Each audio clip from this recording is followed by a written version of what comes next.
Nossa, gente, olha, queria falar para a igreja hoje que nós estamos recebendo uma turma dos Estados Unidos. A igreja está internacional agora. Todos são bem-vindos em nome de Jesus. A bênção da pandemia, de poder fazer um negócio desse, né? Rapaz, só mesmo a pandemia para deixar juntar duas igrejas com gente de vários estados e várias cidades, viu, rapaz? Exatamente, olha só. Como é que chama a igreja aí? Comunidade Cristã Vida Nova. E aqui conosco está o pastor da nossa igreja presbiteriana da Filadélfia, na Pensilvânia. Está ele com a esposa aqui em casa também, participando conosco do culto. Que bacana, que legal. Muito boa noite aos irmãos.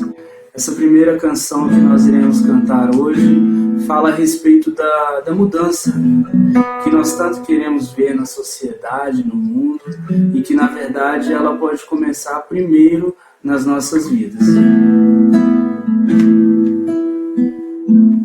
Cedo me acorda a oração, é o coração que tá apertado para ver um mundo diferente da notícia repetida da televisão.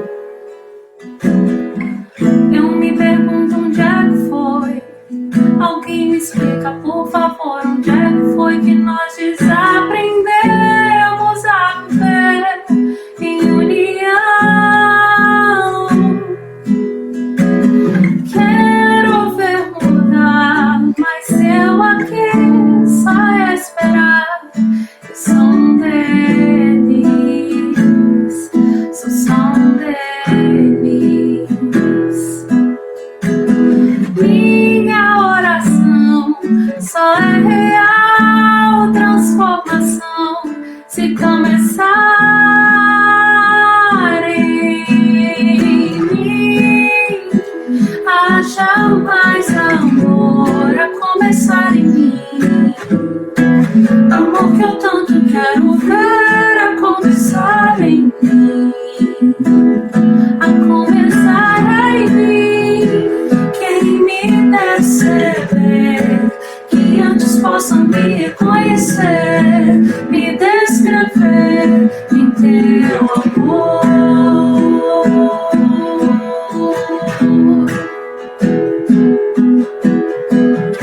Se tivesse mais perdão, se no lugar de apontarmos tantos erros, fossem estendidos mais abraços, mais lugares de aceitação. Se não mais tanto tempo em vão, se nosso bem mais precioso não faltasse tanto pra ouvir, pra entender o meu irmão. Posso até sonhar, mas eu aqui só esperar. Eu sou um deles, sou só um deles. Minha oração só é real transformação se começar em mim. Haja mais amor a começar em mim. Amor que eu tanto quero ver a começar em mim. A começar em mim. Quem me perceber, que antes possa me reconhecer, me descrever em teu amor.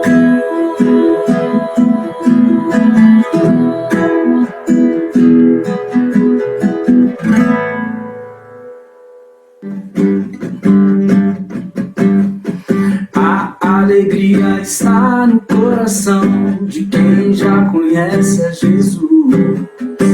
A verdadeira paz só tem aquele que já conhece a Jesus. O sentimento mais precioso que vem do nosso Senhor é o amor que só tem quem já conhece a Jesus.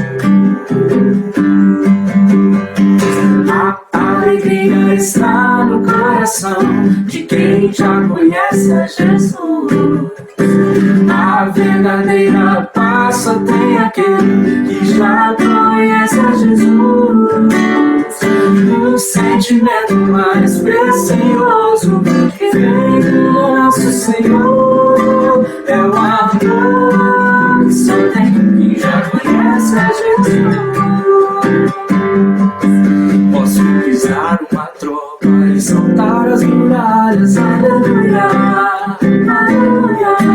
Posso pisar uma tropa e saltar as muralhas, aleluia, aleluia. Cristo é a rocha da minha salvação, nele não há mais condenação. Posso pisar uma tropa e saltar as muralhas, aleluia, aleluia, aleluia. A alegria está no coração de quem já conhece a Jesus.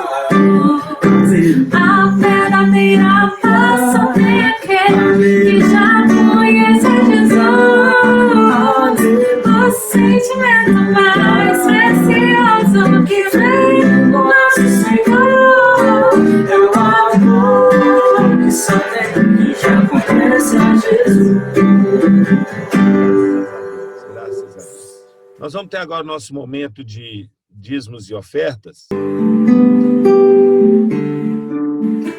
Senhor, eu não sou nada diante do teu poder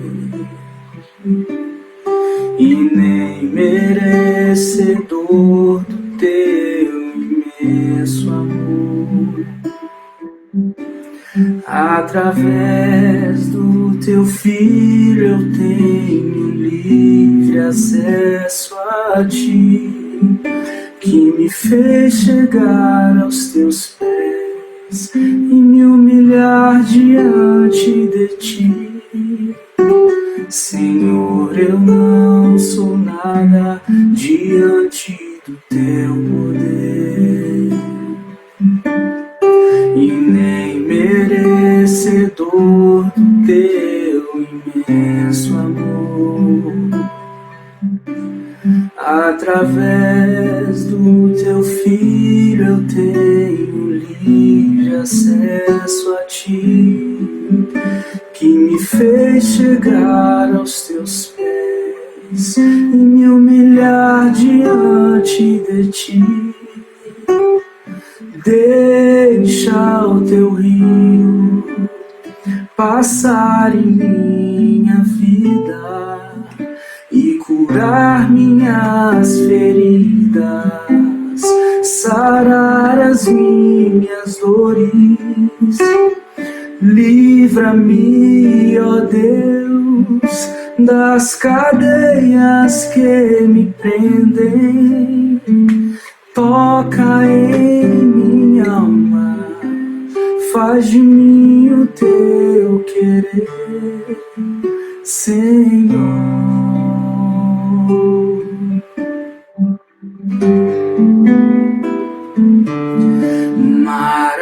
Maravilhoso é estar em tua presença.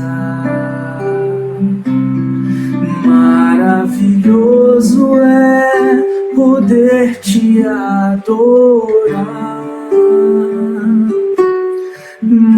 Maravilhoso é tocar em tuas vestes. Maravilhoso é te contemplar, Senhor. Quão formoso és, Rei do universo. Sua glória enche a terra e enche o céu. Sua glória enche a terra, sua glória enche o céu. Sua glória enche minha vida, Senhor. Maravilhoso é estar em tua presença. Maravilhoso é poder te adorar. Maravilhoso é tocar em tuas vestes. Maravilhoso é te contemplar, Senhor.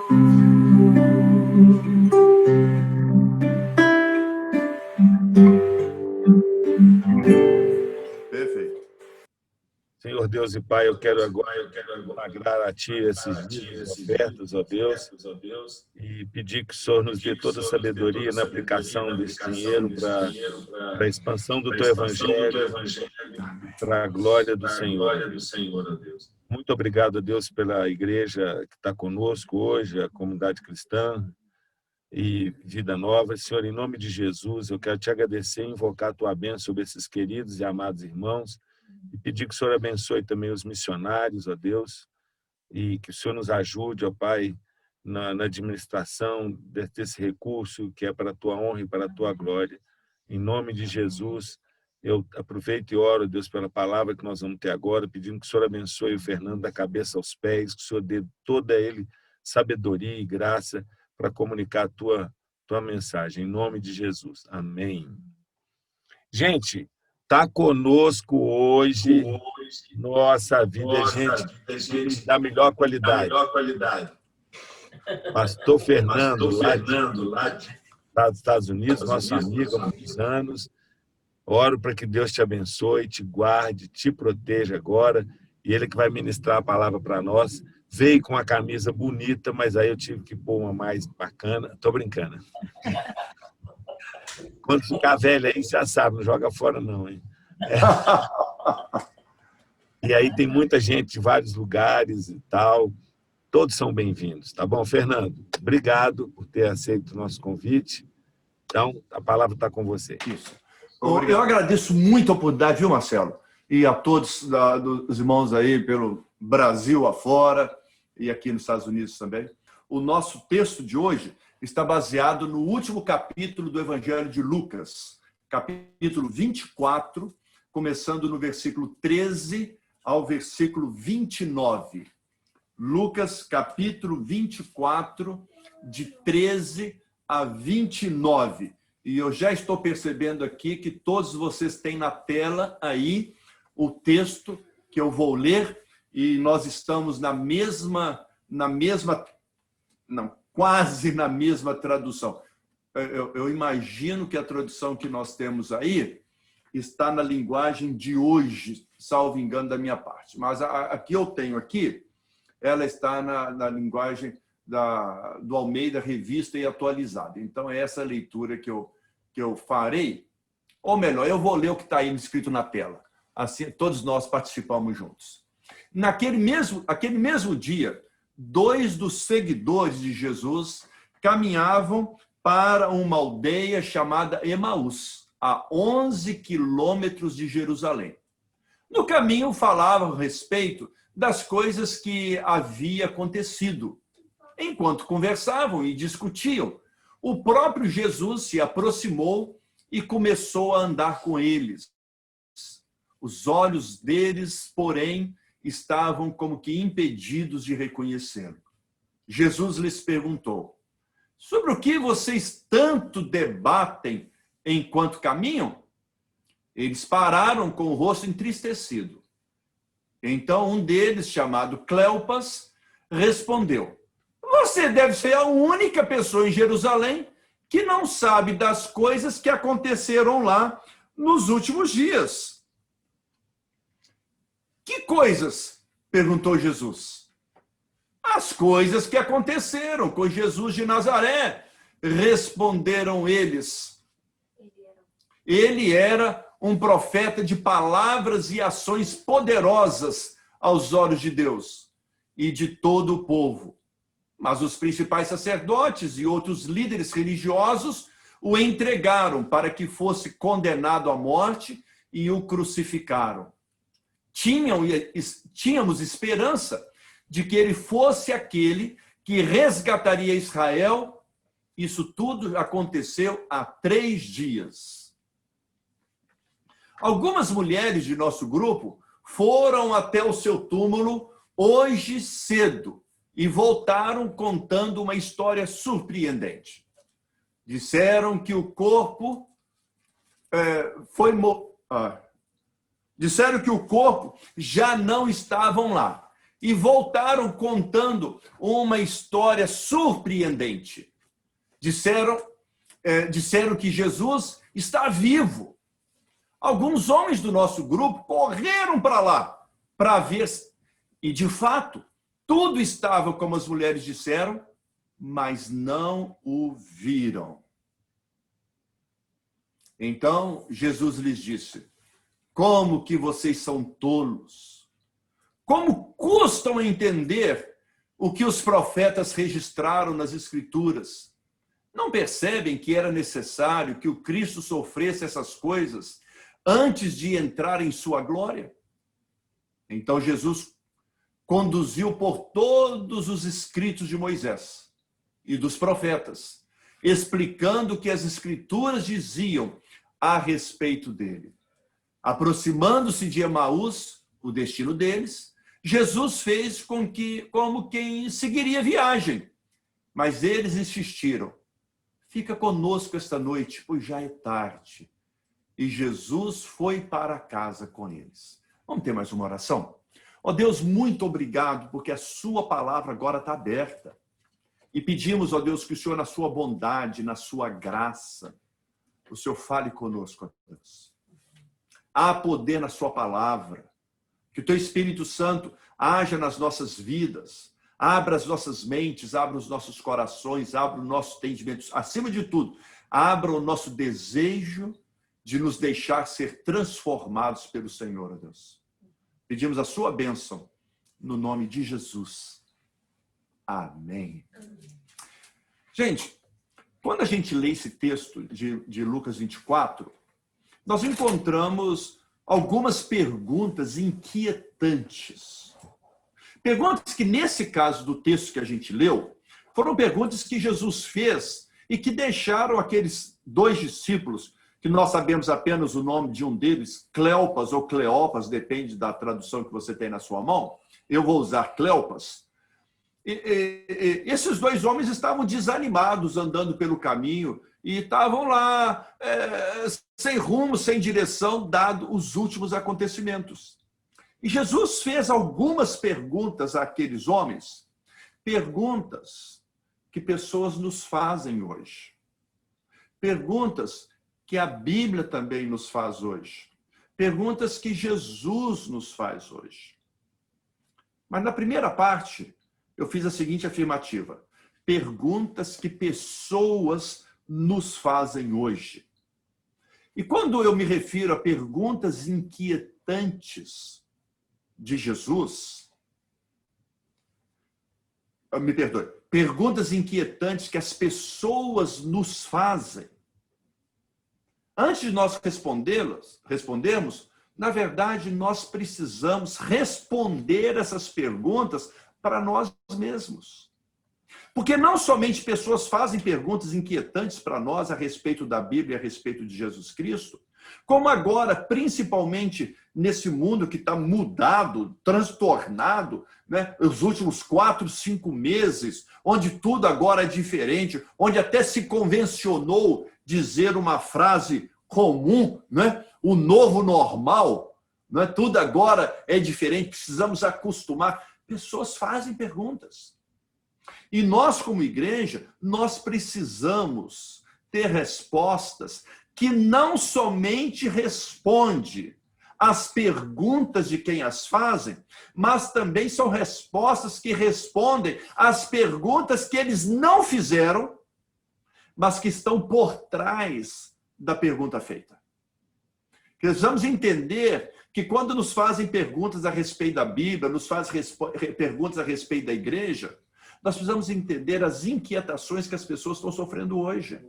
Seja por falta de trabalho, seja por doença, seja por mortes, sejam por medos, porque o medo parece que é a grande tônica do momento, nós precisamos perceber que quando pessoas nos fazem perguntas a respeito de igreja ou a respeito de alguns pontos bíblicos, nós temos que ter a sensibilidade de entender o que na verdade, as pessoas estão querendo saber. Nós precisamos saber responder a essas perguntas inquietantes para nós mesmos, para que nós, como igreja, e nós, como indivíduos, que nós, como servos de Deus, como nós, mensageiros de Deus, como nós, missionários, não só aqueles que estão lá no fim do mundo, como nós também, minha esposa e minha família, eu fomos missionários na África por 11 anos, mas não somente isso, aqui também, missionários na nossa terra, missionários na nossa cidade, missionários no nosso bairro, missionários na nossa família. Nós precisamos saber responder. Então, vamos a elas. Os discípulos de Jesus, a Bíblia não diz que qualidade eram esses discípulos. Se eram muito próximos ou mais distantes, ou discípulos casuais. Eu imagino que eram discípulos muito próximos de Jesus. Porque nós vamos perceber daqui a pouquinho que eles souberam responder às perguntas de Jesus conforme o script, né? Conforme está escrito no livro. Eles sabiam contar a história toda, nós vamos perceber daqui a um pouquinho. Mas não somente isso, eu entendo que eles eram discípulos próximos de Jesus, porque eles disseram que eles estavam tristes por causa dos últimos acontecimentos. Quando aqueles discípulos chegaram sexta-feira, acompanhando Jesus, o que acontece? Jesus morreu.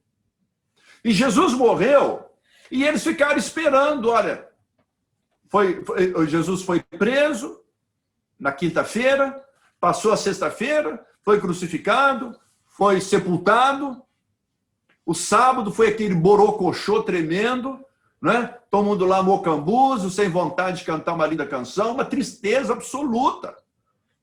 Domingo amanheceu, o sábado dos judeus acabou, não é? Eles agora estão liberados. Cada um agora pode voltar para sua casa. Lembra que nós estamos falando do costume judaico. Guardava o sábado, domingo é dia normal, naquele período, naquela época, para os judeus. E agora cada um voltou para sua casa. E a Bíblia diz que eles estavam desolados. Eles estavam lá desacuçoados. Eles estavam lá sem saber o que fazer. O que nós vamos fazer agora? Eu imagino que um olhou para o outro e falou dessa maneira. Uai! O que vai ser de nós agora, só? O que nós vamos fazer? E os dois vão discutindo. Foi bom enquanto foi bom. Acabou-se o que era doce. Agora a coisa tá... Foi bom, a gente andou muito, viajou muito, a gente viu milagres, a gente viu tanta coisa, mas agora acabou, só. Vamos voltar para casa. Essa mesma atitude teve os apóstolos alguns dias mais tarde. Você se lembra que os apóstolos também ficaram alguns dias em Jerusalém? Nesse mesmo domingo que aconteceu esse fato que acabamos de ler agora, Jesus havia ressuscitado, apareceu a esses dois ao caminho de Emaús, apareceu aos 11, apareceu aos apóstolos que estavam lá na casa de Jerusalém. Na semana seguinte, ele apareceu novamente, e na outra semana, Pedro falou assim, eu estou tão agoniado, que eu vou voltar para a minha velha vida, não aguento ficar parado aqui. Eles estavam sem rumo, sem todos, não foi só os dois de Emaús. Todos os apóstolos estavam sem rumo. E Pedro voltou para Galiléia e com ele foi um grupo grande de apóstolos. E foi lá, isso a gente lê no Evangelho de João, capítulo 21, foi lá que aconteceu aquela outra história, a segunda pesca maravilhosa, né?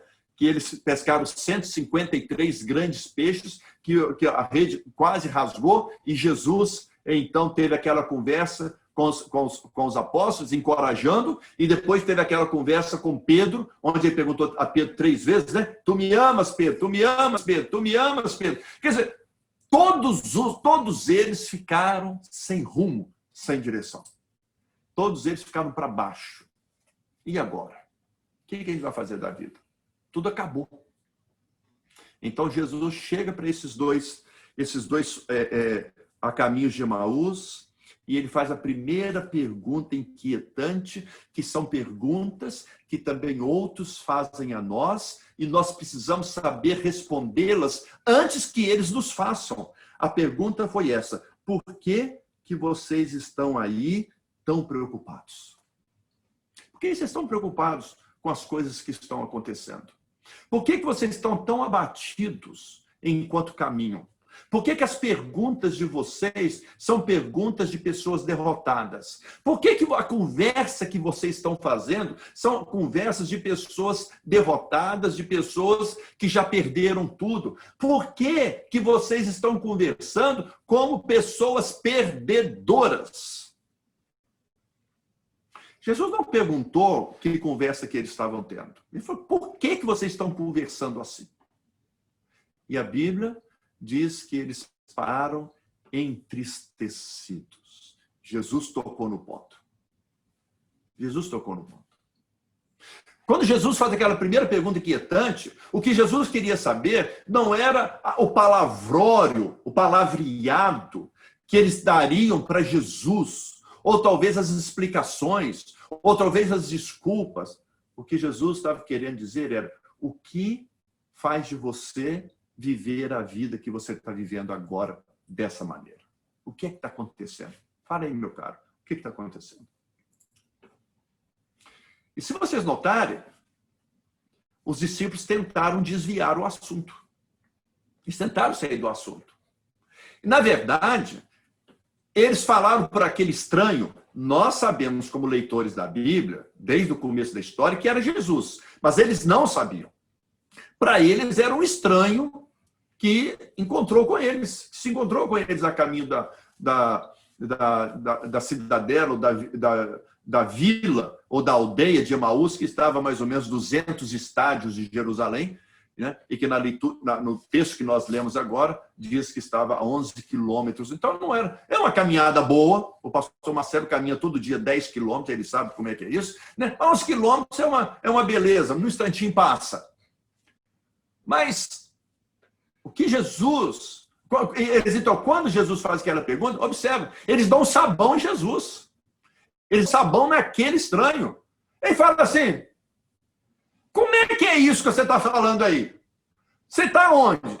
Você morava nos Estados Unidos, não sabia o que está acontecendo aqui em Jerusalém? Não, meu caro. Você mora lá em Belo Horizonte e não sabe o que está acontecendo aqui? Só você que não sabe dos últimos acontecimentos. Deu um sabão naquele estranho. Quando eles se comportam daquela maneira, na verdade, eles estão tentando esconder a resposta que eles sabiam que era a verdadeira resposta. Porque aquela pergunta foi inquietante. Foi muito inquietante. O que está acontecendo com vocês? Por que vocês estão com essa cara de derrotado? Por que vocês estão com essa cara de derrubados? Pessoas fazem essa pergunta para nós como igreja. Gente, o que eu tenho lido nas redes sociais, o que eu tenho conversado com amigos pastores, amigos cristãos, onde nós encontramos cristãos que parece que estão mais derrotados do que o mundo aí fora. Pessoas sem Cristo. Mais derrotados por não saber exatamente o que quer, onde quer chegar. E aí, muitas vezes, esse espírito derrotado, com esse espírito de medo, com esse espírito de não saber que rumo ou que direção tomar, quer ou se dispõe a querer ajudar outros. E não somente o indivíduo não conseguirá, como ainda passará a imagem de uma igreja derrotada. Mas quando Jesus faz essa pergunta, ele não faz essa pergunta para estranhos, se você notar na sua Bíblia. Ele faz essa pergunta para discípulos de Jesus. Nós precisamos constantemente fazer essa pergunta a nós mesmos. Eu tenho conversado com o pastor Marcelo semanalmente, e essa pergunta que ele constantemente faz para mim: Fernando, qual que é o seu sentimento? O que está passando no seu coração? O que você está passando na sua mente? Essa pergunta é que eu faço com outras pessoas também. O que está passando? Porque eu não quero saber se você conhece versículos de memória. Eu não quero saber se você sabe textos bíblicos de memória. Eu não quero saber se você sabe contar histórias bíblicas de memória. Se você é um bom professor de escola dominical. Eu quero saber o que está passando no seu coração. Essa é uma pergunta inquietante. E que nós temos a tendência de nos armar de tal maneira, não só quando pessoas nos fazem, quando o próprio Senhor Jesus Cristo também nos faz. Há pessoas que deixam de ler a Bíblia porque sabem que a Bíblia vai fazer essas perguntas. Então, para que não se sinta numa posição em que ela é desnudada, onde ela está exposta, ela simplesmente fecha a Bíblia e deixa a Bíblia para lá. O apóstolo Pedro fez isso. Os apóstolos Tiago e João também fizeram a mesma coisa. Outros fizeram a mesma coisa, fugiram de Jerusalém. Eu não quero fazer isso. Estou perdido, sem rumo, sem direção. Se o Senhor Jesus Cristo tivesse deixado Pedro para lá, se o Senhor Jesus Cristo tivesse tirado os outros apóstolos para lá, tá bom, vocês são um covardão? Lembra que Pedro tinha acabado de negar Jesus, não é? Já que vocês são um covardão, não presta, você é dos nossos, vai para lá. O que o mundo perderia de um grande missionário, de um grande evangelista, que foi Pedro e todos os demais apóstolos, né? João, mesmo aqueles que nós sabemos pouco sobre eles. Mas foram eles, aqueles 11 remanescentes, mais tarde acrescido de Matias e depois acrescido de Paulo, foram aqueles 14 homens, ou 13, porque eu estou excluindo o falecido Judas Iscariotes, né? Mas foram aqueles 13 homens que fizeram com que o evangelho chegasse hoje. Mas eles também passaram por momentos que tiveram que responder aquelas perguntas. Qual é o seu sentimento como cristão hoje? Qual é a sua vida? Qual é a sua confiança? Qual é a sua esperança? Onde estão os seus olhos? É como farol baixo ou como farol alto? Você é pessimista? O que é o pessimista? Eu vou contar para vocês o que uma criança disse uma vez. Pessimista é aquele que só olha para os pés. Nós vamos ser pessimistas ou nós vamos olhar ao longe? Como dizia o grande missionário do passado, David Livingstone, eu quero ir aonde os tambores estão rufando, ao longe. Mas para isso, qual é a nossa resposta? Qual é a nossa resposta? Qual é o nosso sentimento? Como é que nós estamos vendo o mundo e a nossa vida no mundo hoje? A Bíblia diz que os apóstolos, os dois ficaram entristecidos. Mas Jesus era o mestre dos mestres em fazer perguntas inquietantes. Quando aqueles dois passam o sabão naquele estranho, eu coloco estranho entre aspas, estranho para eles, naquele momento, ele diz, só você que não sabe dos últimos acontecimentos. Jesus não deixou passar bastante. Então me fala, quais são? Me conta, eu quero saber. Me conta. Não é que Jesus não sabia. Jesus queria saber a posição deles, o sentimento deles, o que estava por trás. Me conta. Quais são eles? E se vocês tiverem a curiosidade, não agora, porque agora vocês estão prestando atenção na pregação, mas depois do culto, se vocês olharem a resposta que os dois deram para Jesus, que começa no versículo 19 e vai até o versículo 20 até o versículo 24, se vocês pegarem esse texto e comparar com os primeiros 12 versículos do mesmo capítulo, Lucas 24, vocês vão notar que a descrição deles foi fidedigna. Tudo que está escrito no Evangelho de Lucas, capítulo 24, no versículo 1 a 12, os dois repetiram tal e qual, certinho, fiéis. As mulheres foram, lideradas pelas 3 Marias e pela Joana, foram lá e olharam o coisa. tiveram a visão com o anjo, eles viram que o corpo não estava lá, foram lá na cidade, na casa, falaram para os apóstolos não acreditaram, Pedro saiu correndo, foi lá no túmulo, só achou lá os lençóis de linho, voltou para trás. Eles contaram de forma fidedigna, não aumentaram nem tiraram um ponto sequer, contaram direitinho. Mas não era isso que Jesus havia perguntado. O que Jesus havia perguntado é: quais acontecimentos que mexeram com a sua vida que vocês estão agora desanimados, voltando para Jerusalém, voltando para Emaús? Essa é a pergunta inquietante que nós precisamos fazer para nós como igreja, a fim de que a gente saiba responder outros que também querem saber a mesma coisa. O que Jesus está dizendo é: eu não quero saber se você sabe contar história, porque contar a história de Jesus, nós podemos perguntar a qualquer pessoa aqui na CC Vida Nova, como também aí na nossa igreja em Belo Horizonte, seja lá no Rio Grande do Sul, seja lá no Nordeste, em Brasília, Vila Velha, quaisquer outras cidades que os irmãos estão acompanhando. Quando nós fazemos perguntas, não queremos saber se você sabe contar a história de Jesus. Porque a história de Jesus, até não cristãos sabem contar. Os livros de história falam de Jesus. Podem contar de um Jesus mitológico ou não, histórico, mas sabem contar a história de Jesus. Mas o que o Senhor Jesus é? O que isso tem a ver com a sua vida? Em que isso, essa história que você acabou de contar agora, que Jesus ressuscitou, que foi confirmada pelas 3 Marias de Joana e as demais mulheres, que foi confirmada por Pedro, o que isso tem a ver com você? Quantas vezes eu tenho encontrado pessoas que eu pergunto: por que você é cristão? Por que você está aqui na igreja? Por que você frequenta a igreja? E invariavelmente, muitas das respostas são: eu me sinto bem, eu me encontrei, eu me encontrei aqui.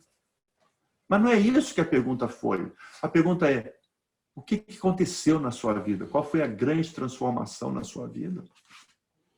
Tantas pessoas me perguntam, dizem: pastor, o que eu preciso fazer para eu pregar o evangelho para os meus amigos? Eu não sei, eu não sei muitos versículos da Bíblia de cor, eu não sei muito de teologia, eu não conheço muito de doutrina. A minha resposta, durante os últimos 35 anos de pastor, a minha resposta sempre é a mesma: conta o que Jesus fez na sua vida. Conta para o seu amigo o que Jesus fez na sua vida. Conta para os seus parentes o que Jesus fez na sua vida. Conta para os seus colegas, para os seus vizinhos, para quem você quiser. Conta o que Jesus fez na sua vida. Porque as pessoas te conhecem.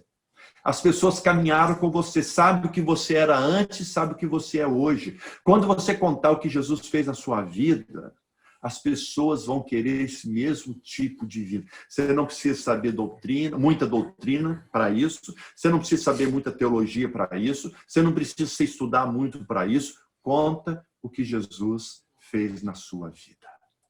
É isto que Jesus perguntou. E Jesus notou que, na verdade, aqueles discípulos, mesmo tendo andado ao lado de Jesus tanto tempo, eles sabiam contar história, mas não sabiam contar o que Jesus fez na vida deles. Por isso que Jesus, no versículo 25, ele se indigna. E quando ele se indigna, ele fala assim: ó nécios e tardos de coração. Na tradução que nós lemos, ele fala assim: ó tolos.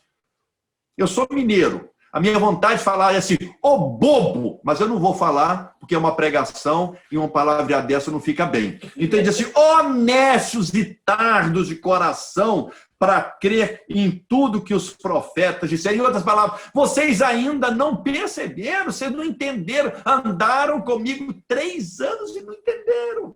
E Jesus, então, repete os 3 anos que Jesus andou com eles. Jesus repete todo o ensino num curtinho pedaço, onde ele, no versículos 27 e 28.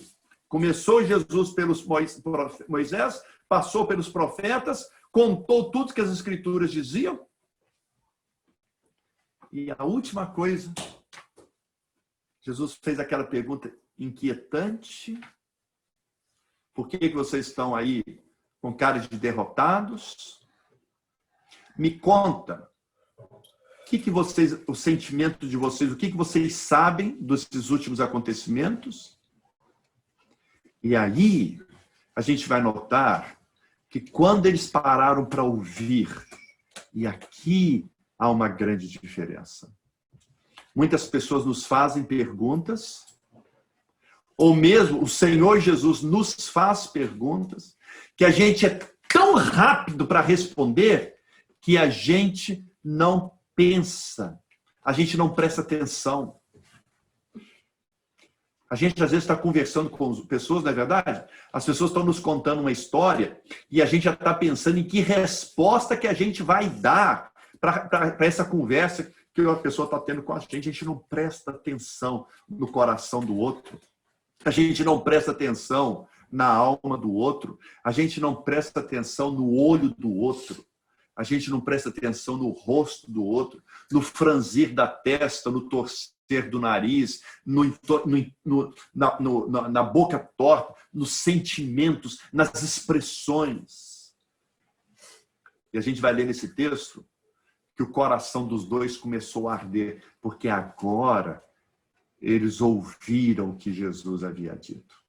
3 anos havia se passado, mas agora eles ouviram Jesus. E aí, quando Jesus chegou perto com eles da cidade de Emaús, Jesus fez menção de continuar. E os discípulos falaram: ei, fica conosco. E eles disseram a palavra Senhor. Eles usaram essa palavra. Eles disseram: fica conosco, porque já se faz tarde e a noite se aproxima. Pastor Marcelo cantou uma música antiga, um pedacinho da música lá no começo, e eu não posso deixar passar essa, Pastor Marcelo, lembrar daquele canto. Fica, Senhor, já se faz tarde, tens meu coração para morar, fazem-me morada permanente. Fica, Senhor, meu Salvador. Nós precisamos constantemente, dioturnamente. Eu, como pastor há 35 anos, o pastor Marcelo, como pastor já há quase 60 anos só de pastorado, a gente precisa, a cada dia, a cada momento, não importa quem é você, há quanto tempo você está andando na vida cristã. Nós precisamos constantemente, Senhor, fica comigo, Senhor. Fica comigo.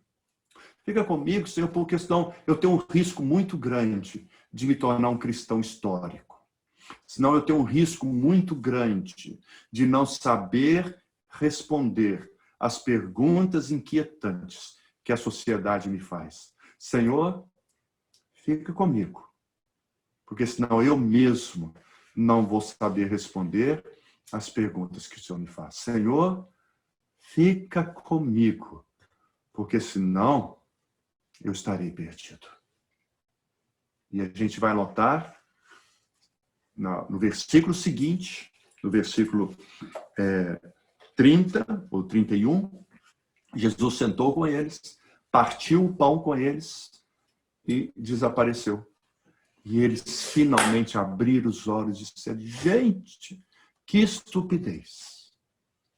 É o Senhor Jesus. E eles voltaram correndo os 11 quilômetros que haviam acabado de caminhar, correram de volta para Jerusalém e anunciaram aos outros apóstolos que eles tinham encontrado com Jesus. E eles também disseram: o Senhor Jesus também nos apareceu. Isso mudou a vida deles.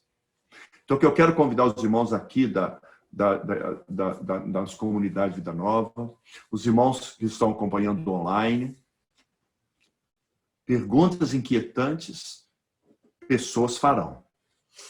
Perguntas mais inquietantes ainda, Jesus fará. Se nós não chamarmos o Senhor Jesus todo dia para ficar conosco, não estou falando de conversão, mesmo porque aqueles 2 discípulos já eram discípulos de Jesus. Mas ele diz, Senhor, fica comigo. Me dê entendimento para eu saber responder. Deus abençoe cada um de vocês. E tenham essa coragem dos homens. Fica, Senhor. Fica comigo. Amém. Vamos orar? Deus, muito obrigado pela palavra do Senhor. Deus, fica conosco, Senhor. Dá-nos respostas às nossas próprias inquietações, para que nós possamos responder a outros, para que também conheçam o Senhor e aprendam em tempos de tantos medos, de tantas dúvidas, de tantas inquietações, de tantos soluços de continuidade, que também aprendam a confiar, a esperar e se entregar ao Senhor Jesus. Fica conosco, Senhor. Te oro no nome de Jesus. Amém.